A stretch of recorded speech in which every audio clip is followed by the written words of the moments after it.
পারমাণবিক বিদ্যুৎ কেন্দ্র সহ বড় প্রকল্পে দুর্নীতি করা আমলাদের খুঁজে বের করার তাগিদ দিয়েছেন লেখক ফরহাদ মাঝার। এই ঈদে জামা জুতো অ্যাকসেসরিজের ডিসকাউন্ট।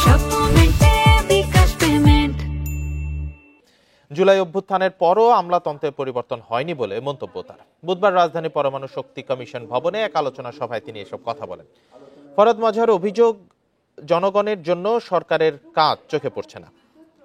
আমলারা সব প্রতিষ্ঠানই স্থবির করে রেখেছে বলেও দাবি করেন তিনি। জুলাই অভ্যুত্থানের আকাঙ্ক্ষা ছিল দেশে গুণগত পরিবর্তন, তবে সেটা হচ্ছে না। জাতি হিসেবে বাঙালির সমালোচনাও করেন ফরহাদ মাঝার।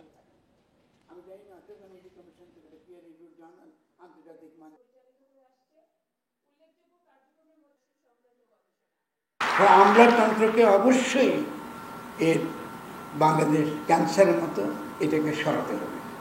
এটা থাকা যাবে, করতাম।